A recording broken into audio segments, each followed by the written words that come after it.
Assalamualaikum warahmatullahi wabarakatuh. Nama saya Bunga Rambe, kelas 4D dari jurusan Pendidikan Bahasa Inggris, mata kuliah manajemen kelas. Di sini saya akan membawakan materi dari bab 3 dengan judul Pendekatan-pendekatan dalam manajemen kelas. Bagian pertama ada A, pengertian pendekatan dalam manajemen kelas. Pendekatan pembelajaran diartikan sebagai titik tolak atau sudut pandang dalam proses pembelajaran yang merujuk pada pandangan tentang terjadinya suatu proses yang bersifat umum. Adapun pendekatan merupakan unsur penting yang harus dikuasai pengajar sebelum mempersiapkan perencanaan pembelajaran. Menurut Ahmad Rohani 2004-148. Sebagai pekerja profesional, seorang guru harus mendalami kerangka acuan pendekatan-pendekatan kelas, sebab dalam penggunaannya ia harus terlebih dahulu meyakinkan bahwa pendekatan yang dipilihnya untuk menangani sesuatu kasus manajemen kelas merupakan alternatif yang terbaik sesuai dengan hakikat masalahnya. Artinya, seseorang guru terlebih dahulu harus menetapkan bahwa penggunaan sesuatu pendekatan memang cocok dengan hakikat masalah yang ingin ditanggulangi. Ini tentu tidak dimaksudkan mengatakan bahwa seorang guru akan berhasil baik setiap kali ia menangani kasus manajemen kelas. Sebaliknya, keprofesional cara kerja seorang guru adalah demikian sehingga apabila alternatif tindakannya yang pertama tidak memberikan hasil sebagaimana yang diharapkan, maka ia masih mampu melakukan analisis ulang terhadap situasi untuk kemudian tiba pada alternatif pendekatan yang kedua dan seterusnya. Ada sejumlah konsep tentang manajemen kelas. Sebagian di antaranya tidak lagi dianggap memadai, misalnya pandangan otoriter yang terlihat manajemen kelas semata-mata sebagai upaya untuk menegakkan tata tertib, atau pandangan permisif yang memusatkan perhatian pada usaha untuk memaksimalkan kebebasan murid. Di dalam uraian ini akan dikemukakan 3 pandangan yang dampaknya memberharapkan baik dari penalarannya maupun berdasarkan informasi yang diperoleh melalui penelitian-penelitian. Bagian kedua, B, macam-macam pendekatan manajemen kelas. Yang pertama, ada pendekatan manajerial. Pendekatan manajerial atau lebih umum dengan istilah pendekatan manajemen adalah sebuah pendekatan yang bersifat sistematis karena pengelolaannya yang teratur dalam melibatkan unsur-unsur yang terpadu di dalam proses pembelajaran. Manajemen kelas merupakan salah satu kegiatan yang perlu dipersiapkan sedemikian rupa untuk mendukung pembelajaran aktif. Membagi manajemen kelas menjadi 3 bagian, yaitu pertama ada pengaturan kelas. Pengaturan kelas, tugas utama guru adalah menciptakan suasana di dalam kelas agar terjadi interaksi belajar yang dapat memotivasi siswa untuk belajar dengan baik dan bersungguh-sungguh. Untuk itu, guru seyogyanya memiliki kemampuan untuk melakukan interaksi belajar mengajar yang baik. Salah satu kemampuan yang sangat penting adalah kemampuan mengatur kelas. Untuk menciptakan suasana yang dapat menumbuhkan gairah belajar, meningkatkan prestasi belajar siswa, dan lebih memungkinkan guru memberikan bimbingan dan bantuan terhadap siswa dalam pembelajaran, diperlukan pengorganisasian kelas yang memadai. Pengorganisasian kelas adalah suatu rentetan kegiatan guru untuk menumbuhkan dan mempertahankan organisasi kelas yang efektif yang meliputi yang pertama, tujuan pembelajaran. Tujuan pembelajaran merupakan pangkal tolak keberhasilan dalam mengajar. Yang kedua ada waktu yang tersedia dalam jadwal untuk setiap pembelajaran, untuk setiap jadwal bulan, dan untuk 1 tahun pelajaran yang sangat terbatas. Yang ketiga, ada pengaturan ruang belajar. Agar tercipta suasana yang menyenangkan dan menggairahkan dalam belajar, perlu diperhatikan pengaturan ruang belajar.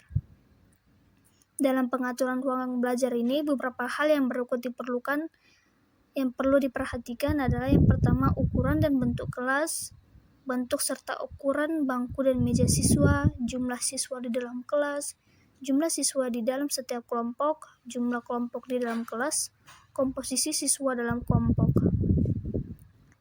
Yang keempat, ada pengaturan siswa dalam belajar. Dalam belajar, siswa melakukan berbagai kegiatan belajar. Kegiatan belajar siswa disesuaikan dengan minat dan kebutuhan siswa. Oleh karena itu, perlu pengelompokan belajar. Yang kelima, ada pengelompokan siswa melayani kegiatan pembelajaran. Untuk mewujudkan suasana belajar di mana siswa menjadi pusat kegiatan belajar, perlu organisasi kelas yang luas. Bangku, kursi, dan alat-alat lainnya mudah dipindahkan untuk kepentingan bekerja kelompok.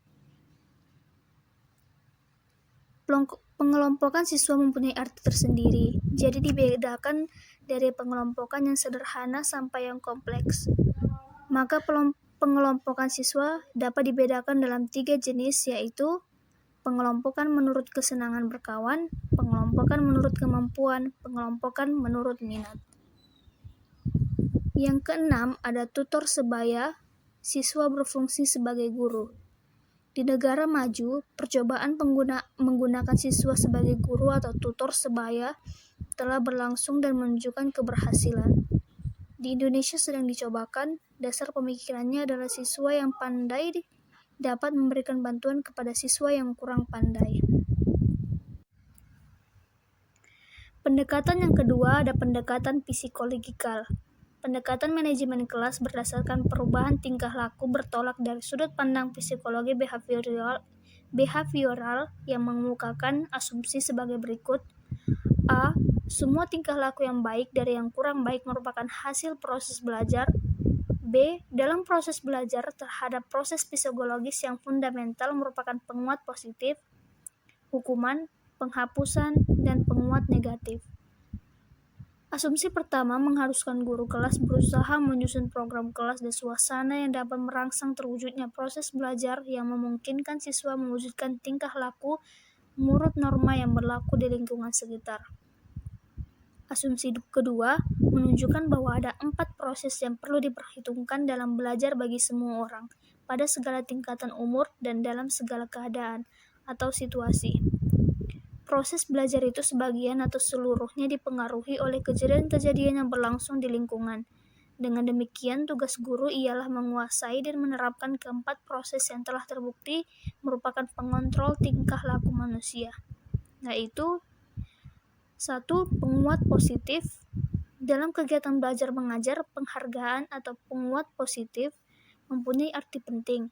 Tingkah laku dan penampilan siswa yang baik diberi penghargaan dalam bentuk senyuman ataupun kata-kata pujian yang merupakan penguat terhadap tingkah laku dan penampilan siswa.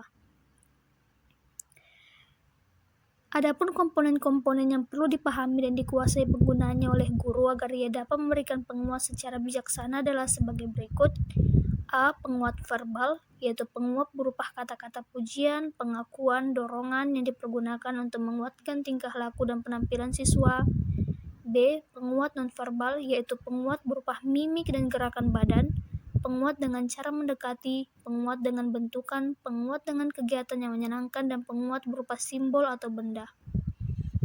Penguat ini berupa mimik dan gerakan-gerakan badan seperti acungan ibu jari, anggukan, senyuman, kadang-kadang dilaksanakan bersama-sama dengan penguat verbal. Misalnya, ketika guru memberikan penguat verbal bagus sekali kepada siswa, pada saat itu juga guru mengacungkan jempolnya ke arah siswa itu. Namun demikian, penguat nonverbal ini tidak harus selalu dilaksanakan pada saat yang sama dengan penguat verbal. Selain komponen-komponen pemberian penguat tersebut di atas, ada beberapa prinsip melandasi penggunaan penguat, yaitu yang pertama ada kehangatan dan keantusiasan, yang kedua ada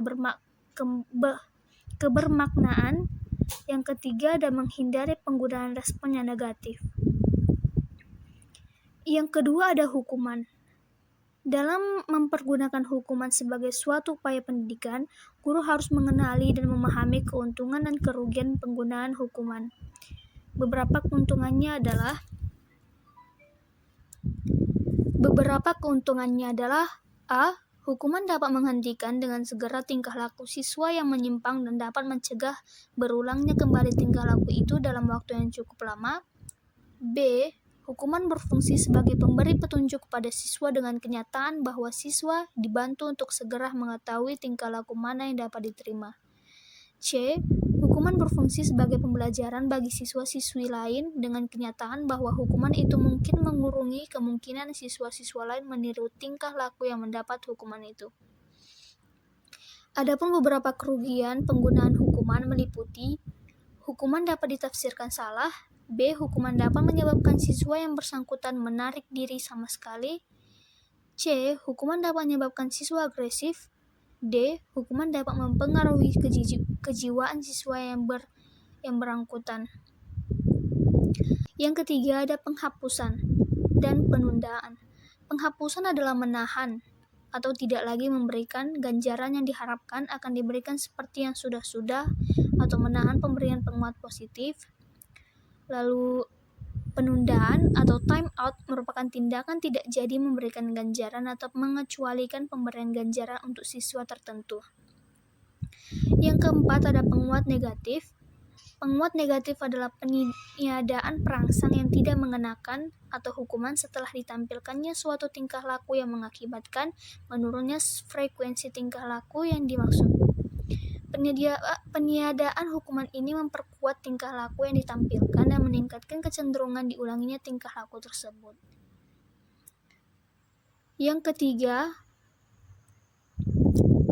Pendekatan yang ketiga ada behavior, ada modification approach.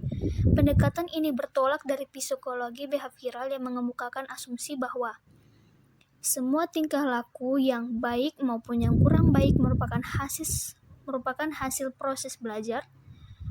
Yang kedua ada sejumlah proses psikologi yang fundamental yang dapat digunakan untuk menjelaskan terjadinya proses belajar yang dimaksud. Adapun proses psikologi yang dimaksud adalah penguat positif, hukuman, penghapusan, dan penguatan negatif. Penguatan ini sendiri ada dua macam, yaitu penguatan primer yang menjadi penguat sebagai hasil proses belajar dan penguatan sekunder yang menjadi penguat sebagai hasil dari proses belajar. Pendekatan keempat yaitu socio-emotional climate approach. Dengan berlandaskan psikologi klinis dan konseling, pendekatan manajemen kelas ini mengasumsi bahwa A. Proses belajar mengajar yang efektif mengisyaratkan iklim sosio-personal yang baik dalam hubungan interpersonal yang baik antara guru, murid, dan antar murid. B. Guru menduduki posisi terpenting bagi terbentuknya iklim sosio-emosional yang baik. Carl A. Rogers menekankan pentingnya guru bersikap tulus di hadapan murid. Rollness, genuineness, and congruence, menerima dan menghadapi murid sebagai manusia. Acceptance, praising, caring, and trust, dan mengerti murid dari sudut pandang murid sendiri. Empathio, understanding. Selanjutnya Homsey, Junot, menganggap sangat penting kemampuan guru melakukan komunikasi yang efektif dengan murid dalam mengusahakan pemecahan masalah. Guru membicarakan situasi dan bukan pribadi pelaku pelanggaran. Dengan perkataan lain, William Glasser memusatkan perhatiannya pada pentingnya guru membina rasa tanggung jawab sosial dan harga diri murid dengan cara setiap kali mengarahkan murid untuk mendeskripsikan masalah yang dihadapi.